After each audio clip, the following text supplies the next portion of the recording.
Hi అండి, welcome back to happy recipes. నేను మీ స్వప్నని. ఈరోజు వీడియోలో తెలంగాణ స్పెషల్ చేపల పులుసు అండి. చాలా సింపుల్గా టేస్టీగా భలే రుచిగా ఉంటుంది. పూర్వకాలంలో చేపల పులుసును ఇలానే చేసేవాళ్ళు. దాంట్లోకి ఎక్కువ ఇంగ్రీడియంట్స్ వేయకుండా చాలా సింపుల్గా ఈ విధంగా నేను చూపించే పద్ధతిలో చేసేవాళ్ళు.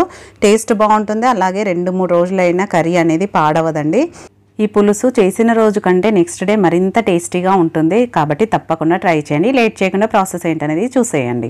ముందుగా నేను ఇక్కడ 1.5 kg ఫిష్ తీసుకున్నానండి. వాటిని ఉప్పు పసుపు వేసి నీట్గా శుభ్రంగా ఇలా కడుక్కోవాలి. వీడియోలో చూపించినట్టు పీసులు అనేది ఈ విధంగా కడుక్కొని ఒక స్ట్రైనర్లో వేసుకొని వాటర్ అంతా కంప్లీట్ అయ్యే వరకు పక్కన పెట్టుకోవాలి.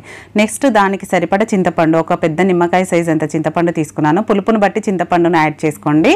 ఇప్పుడు దీన్ని ఒక 2 సార్లు వాటర్తో శుభ్రంగా కడిగేసుకున్నాక మళ్ళీ ఫ్రెష్ వాటర్ వేసుకొని ఒక 15 నిమిషాల పాటు నానబెట్టుకోండి. మీకు అర్జెంట్ అయితే వేడి నీళ్ళు వేసుకున్నా తొందరగా నానిపోతుంది.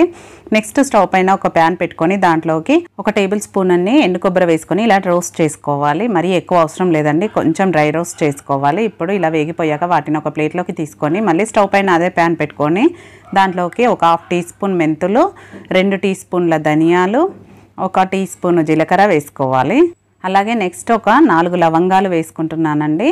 కొద్దిగా దాల్చిన చెక్క వేసుకుంటున్నాను. వేరే ఏం వేయని అవసరం లేదు. వీలైతే మీ దగ్గర ఉంటే 2 ఇలాచీలు కూడా వేసుకోండి. అంతే. వీటన్నిటిని లైట్గా లో ఫ్లేమ్లో ఫ్రై చేసుకోవాలి. మరి ఫ్లేమ్ పెంచొద్దండి, పెంచితే మాడిపోతాయి, టేస్టే మారిపోతుంది. కాబట్టి లో ఫ్లేమ్లోనే ఫ్రై చేసుకోవాలి. ఇలా కొంచెం కలర్ మారాక వీటిని కూడా ఒక ప్లేట్లోకి తీసుకొని కంప్లీట్గా చల్లారనివ్వాలి. మళ్ళీ స్టవ్ పైన అదే ప్యాన్ పెట్టుకొని 1 టేబుల్ స్పూన్ ఆయిల్ వేసుకొని 2 పెద్ద సైజు ఉల్లిపాయలను ఇలా పెద్ద పెద్ద ముక్కలుగా కట్ చేసుకున్నాను. వీటిని పచ్చివాసన పోయే వరకు మీడియం ఫ్లేమ్లో పెట్టుకొని ఉడికించుకోవాలి. చూడండి, ఈ విధంగా కలుపుతూ ఉడికించుకోవాలి. ఇలా కొంచెం ఫ్రై అయ్యాక ఒక 50% వరకు కుక్ అయింది కదా. ఇప్పుడు స్టవ్ ఆఫ్ చేసేసుకొని వీటిని కూడా కంప్లీట్గా చల్లారనివ్వాలి. ఇప్పుడు ఈ ధనియాలు జీలకర్ర కూడా చల్లారిపోయాయి. కాబట్టి ఒక మిక్సర్ జార్ తీసుకొని దాంట్లోకి వేసుకొని ఫస్ట్ మెత్తగా పౌడర్ లాగా గ్రైండ్ చేసుకోవాలి.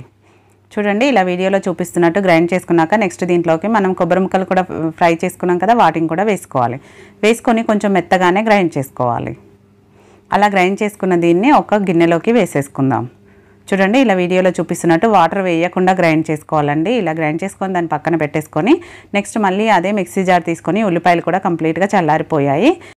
ఇప్పుడు ఈ ఉల్లిపాయలు మొత్తం మిక్సీ జార్లోకి వేసుకొని మరీ మెత్తగా కాకుండా కొంచెం లైట్గా పలుకుల్లాగా ఉండేటట్టు గ్రైండ్ చేసుకోవాలి. చూడండి, ఈ విధంగా వీడియోలో చూపిస్తున్నట్టు అక్కడక్కడ ఉల్లిపాయ కనిపించేటట్టు గ్రైండ్ చేసుకున్నాక నెక్స్ట్ కర్రీ ప్రిపేర్ చేసుకోవడానికి స్టవ్ పైన మనం దేంట్లో అయితే చేయాలనుకుంటున్నామో ఆ ప్యాన్ పెట్టుకొని దాంట్లోకి 3 టేబుల్ స్పూన్ల ఆయిల్ వేసుకోవాలి. పులుసు కర్రీ కదండి, కొంచెం ఆయిల్ ఎక్కువే పడుతుంది. అలాగే ఒక 1/2 టీ స్పూన్ మెంతులు, 1/2 టీ స్పూన్ ఆవాలు, 1/2 టీ స్పూన్ జీలకర్ర వేసుకొని కొంచెం 10 సెకండ్స్ వరకు ఈ విధంగా ఫ్రై చేసుకోవాలి. నెక్స్ట్ దీంట్లోకి ఒక ఉల్లిపాయను చిన్న చిన్న ముక్కలుగా కట్ చేసుకోవాలి. ఒకటే సరిపోతుందండి, ఒక ఉల్లిపాయను మాత్రమే ఇలా చిన్న చిన్నగా కట్ చేసుకొని వీటిని పచ్చివాసన పోయే వరకు ఉల్లిపాయలని బాగా ఫ్రై చేసుకోవాలి. అలాగే కొన్ని పచ్చిమిర్చి వేసుకోవాలి. ఇవి ఉల్లిపాయలు అనేది గోల్డెన్ కలర్ రావాలండి, అలా వచ్చే వరకు ఫ్రై చేసుకోవాలి. కొద్దిగా కరివేపాకు కూడా వేసుకొని వీటన్నిటిని బాగా ఫ్రై చేసుకోవాలి. చూడండి, ఈ విధంగా ఉల్లిపాయ అనేది పూర్తిగా మగ్గినాక నెక్స్ట్ దీంట్లోకి కొంచెం అల్లం వెల్లుల్లి పేస్ట్ వేసుకోవాలి. ఫ్రెష్ది వేసుకుంటే ఈ ఫిష్ పులుసుకి చాలా బాగుంటుందండి. వీలైతే కచ్చపచ్చగా దంచుకొని వేసుకోవడానికి ప్రయత్నించండి. నేనైతే ఇక్కడ ఫ్రెష్దే వేసుకుంటున్నాను. ఇది పచ్చివాసన పోయే వరకు లో ఫ్లేమ్లో పెట్టి బాగా ఫ్రై చేసుకోవాలి. ఇది వేసాక లో ఫ్లేమ్లోనే పెట్టుకోవాలి, లేదంటే అడుగంటుతుంది. కాబట్టి నెక్స్ట్ మనం ఉల్లిపాయలు మిక్సీ పట్టుకున్నాం కదా, ఆ పేస్ట్ కూడా వేసేసుకోవాలి. ఇలా పేస్ట్ మొత్తం వేసేసుకొని అంతా కలిసేలాగా కలుపుకోవాలి. ఆల్రెడీ ఉల్లిపాయలు మగ్గిపోయాయి. మనం దీన్ని కూడా ఆయిల్లో ఫ్రై చేసుకున్నాం కాబట్టి ఎక్కువ ఫ్రై చేయని అవసరం లేదండి. జస్ట్ ఇలా ఒక 2 నిమిషాల పాటు ఆయిల్లో ఫ్రై చేసుకుంటే సరిపోతుంది. ఇలా చేయడం వల్ల పులుసుకు మంచి టేస్ట్ వస్తుంది. ఇప్పుడు దీనిపైన మూత పెట్టేసి 1 నిమిషం పాటు లో ఫ్లేమ్లో ఉడికించుకోవాలి. చూడండి, 1 నిమిషం తర్వాత మధ్య మధ్యలో కలుపుతూ ఇలా ఉడికించుకున్నాక నెక్స్ట్ దీంట్లోకి మిగతా వాటిని యాడ్ చేసుకోవాలి. ముందుగా ఇక్కడ పసుపు వేసుకుంటున్నాను. అలాగే మీరు తినే కారాన్ని బట్టి కారం వేసుకోండి. పులుసు కాబట్టి కొంచెం కారం ఎక్కువే ఉండాలి. నేను ఇక్కడ ఒక 2 టేబుల్ స్పూన్లంతా వేసుకుంటున్నానండి. మీ కారంని బట్టి వేసుకోండి, మీరు తినే టేస్ట్ని బట్టి. అలాగే ఉప్పు కూడా వేసుకొని ఇప్పుడు ఇవన్నీ ఉల్లిపాయ పేస్ట్కు బాగా కలిసేలాగా వీడియోలో చూపిస్తున్నట్టు కలుపుకోవాలి.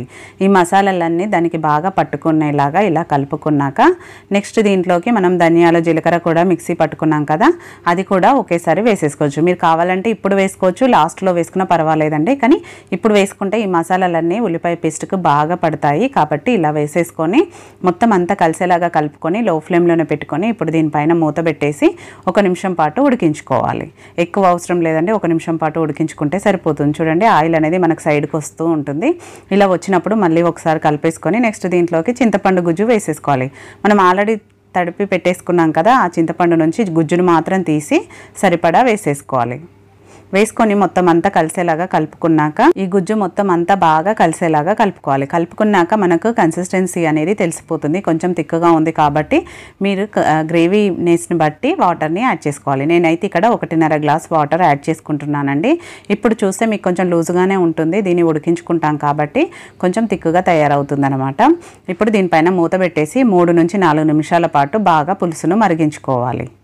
చూడండి ఇలా మరుగుతుంది కదా, ఒకసారి కలిపేసి ఇంకొక 2 నుంచి 3 నిమిషాలు ఉడికించుకోవాలి పులుసును. అలా అయితేనే మనకు టేస్ట్ అనేది చాలా బాగుంటుంది. ఇప్పుడు ఒక 3 నిమిషాల తర్వాత చూపిస్తున్నాను చూడండి. పులుసు బాగా మరుగుతుంది కదా, ఆయిల్ అనేది కూడా ఈ విధంగా పైకి వస్తుంది అనమాట. ఇలా మరుగుతున్నప్పుడు ఒకసారి కలిపేసుకొని మనం ఆల్రెడీ ఫిష్ ముక్కల్ని కడిగి రెడీగా పక్కన పెట్టుకున్నాం కదా, వాటిని ఒక్కొక్కటిగా ఈ విధంగా వేసుకోవాలి వీడియోలో చూపిస్తున్నట్టు. ఇలా చేయడం వల్ల ముక్కలకు పులుసు పట్టి టేస్ట్ కూడా చాలా బాగుంటుంది. ఒకసారి తప్పకుండా ట్రై చేయండి.